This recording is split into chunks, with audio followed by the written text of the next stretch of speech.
Ok, ovak, glas. Koji si meni vrag događa s glasom? Jesam ja uopće fokusiran na vas? Moram se fokusirat više.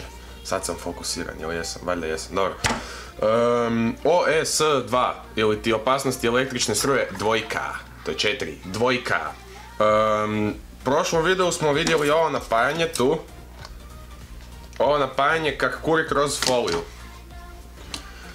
Danas ćemo gledati malo manje opasno i malo, da, mislim, u svemu ima opasnosti. Danas gledamo ovaj upaljač, sjećate ga se, to je onaj pec upaljač.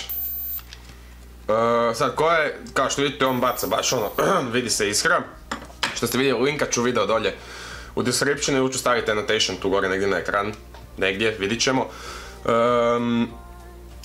O ovom upaljaču, gdje tam kurim se s njim i itd. Sad, ovo napajanje smo rekli da ima 20V i 2,8 ampera. Ovaj upaljač ima unutra bateriju u sebi obično 3,7V, onu malu litionku, no, punjivu. I sad, kak ovo može hititi ovakvu iskru, a ovaj napajanje je mogao ono malu iskricu, ali mogu kurit kroz aluminijsku foliju bez problema. Imam tu foliju još uvijek tu. Sad, ako ja primim tu foliju, probam svojim upaljačem, ok, postoji jako velika mogućnost da će meni sad step struja preko te folije. Jer halo, folija, ona provodi struju. Tako postoji jako velika mogućnost da će me step struja kao što je. Ali ako malo bolje pogledamo, taj upaljač, on može kurit kroz tu foliju, ali... može kurit kroz tu foliju, ali ne tak jako ko ovo napajanje. Sad, zaki ovaj upaljač baca tak veliku iskru koja se može vidjeti, za razliku od ovog. Sad, ovo, on unutra u sebi ima transformator koji mu digne tih 3,7V na ne znam koju sad voltažu, ali ima i pretvarač koji mu, znači ovo je visokofrekventna struja. Baš zato čuje se po zvuku, znači visokofrekventna struja i baš zato pošto je visokofrekventna može napraviti iskru, znači može skočiti. Ima te 4 grafitne elektrode preko kojih skače, pod navodnicima. Sad, ako mi uzmemo ovaj upaljač i staviš si ga ovak tu, stisneš, struja neće skočiti na tebe. Baš zato jer je tu između te 4 grafitne elektrode, jel? Dok, na primjer, ovo isto da stavimo tu, opet neće skočiti na tebe. Ali, puno je opasnije ovo, u stvari tu su se negdje u opasnosti. Ovo i dalje, ako ne paziš, ako uzmeš nekakav, imamo nekakav normalan papir, dobro, uzet ćemo formule iz fizike. Jer, ko škola? Ok, formula iz fizike, ako ja stavim to na ovaj papir, on će gorit. Zak je ovo zapali papir, a ovo ne zapali papir, kliš ono. Ok, ajmo objasniti. Ovo je visokofrekventna struja, ovo i dalje gori. Nemojte ovakve gluposti raditi doma. Fakat ne, fakat je loša ideja. Zak je ovo zapali papir, ova mala stvarčica, a ovo čudo ne može zapaliti papir. Ovo, kao što rekoh, je 20V i 2,8 ampera, ali ovo je nije izmjenična nego istosmjerna struja. Istosmjerna struja je jako, to je puno manje opasnija od izmjenične struje. Istosmjernu struju ti možeš primiti 220V i istosmjerne struje ovak i ne bu ti apsolutno niš. Lagano ćeš ju osjetiti u prstima.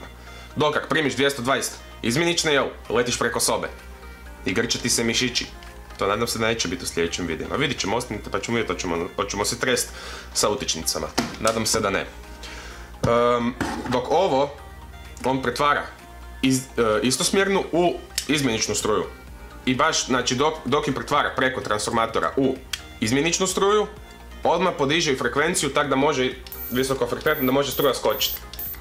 Kojiš, to mi je razlika. Tako da, i dalje ovo ima svoje opasnosti. Dalje, mislim, može zapaliti papir, može ga ne ugasiti do kraja ko ja i zapaliti sobu. Ili možeš, ne znam, pošto unutra ima litijonsku bateriju. Litionske baterije su, neću reći jako opasne, ali su opasne ako ih ne znaš skladištiti, ako se ne znaš s njima koristiti. Imam tu negdje one, mislim, većina vas vjerojatno zna, 650 baterije. To su one baterijice, ako uspijem ovo otvoriti, to su one baterijice ovakve, ako ti opadne na pod, mislim svi su čuli za za Samsung Galaxy S7 kad su eksplodirale baterije. To su litij-ionke, znači ako ne znaš dobro puniti litij-ionku, ako se ne znaš njom koristiti, ako ne znaš ju dobro spojiti, ona stvarno će se zapaliti, stvarno će planuti, stvarno može i tebe ozlijediti i zapaliti sve oko tebe. Treba se znati koristiti litij-ionkama, tako da ne znam, ovo je upaljač, ako ti on sad padne na pod ne buniš vjerojatno. Nadam se, vjerojatno ne buniš, ako ti padne na pod. Ali ako ti njega zafitiliš u pod i ako oštetiš bateriju unutra te ćelije, taj cijeli upaljač će planuti i možeš ga cijelog, fakat ga možeš kao upaljač koristiti.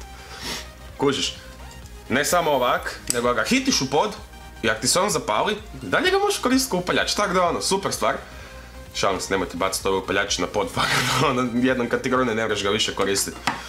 Tako da, pazite kad radite sa baterijama, sve ove baterije u mobitelu, ono što dođu sa svojim punjačima, to je ok, to ne bi se niš dogodilo, osim Samsung Galaxy S7, bravo Samsung, ne bi se niš dogodilo. Ali, ako ti koristiš svoje baterije, ne znam, za nekakav projekt, radiš nekakav projekt, primjer, završni radi, koristiš litij-ionske baterije i ti staviš te litij-ionske baterije, ti ne znaš puno o njima, nisi puno proguglo, ti staviš njih i ideš ih punit, a ne znaš kak ih punit, jako je velika mogućnost da će te baterije planut, da će se napuhnut, možda ne nužno planut, ali će krenuti, znači otići će ti baterija k vragu. Neću psovat, otići će k vragu. Znači baterija će ti eksplodirat, izaći će dim iz nje, taj dim je toksičan, znači odmah provjetri, u slučaju da se to dogodi provjetrite odmah prostoriju, radite to vani ili provjetrite prostoriju i odmah se maknite iz nje dok se ne očisti taj dim. Nakon toga bateriju nemojte baciti u smeće, nego je odnesite na odlagalište, ima toliko odlagališta za baterije, odnesi tu bateriju na odlagalište, nemoj baciti u smeće jer fakat te litij-ionske baterije, litij nije dobar za okoliš ni za tebe, tak da nemoj, ak tebi ne škodi, zašto bi škodio ti drugima, znači rađe kak spada ju ostavi i nemojte puniti te baterije ako imate 18650 ili obične, one litij-ionske, one tanke male ćelijice, imam ih negdje po stolu, nemam pojma di su sad. Uglavnom, nemojte te ćelije puniti ako ih ne znate puniti. Dobro, napravit ćemo video kako puniti litij-ionske baterije, kako uzeti pravi punjač za njih, kako sve poštima da se dobro pune i nemojte ih puniti fakat ako ne znate jer neko će nastradat. Možeš se opeć, možeš... štetno je, fakat je štetno ako ne znaš puniti te baterije. Tako da, naučit ćemo vas puniti te baterije. To je to za ovaj video, hvala lijepo, malo smo... Dobro, ajde, kad svi hoćete skurit ću se s upaljačem.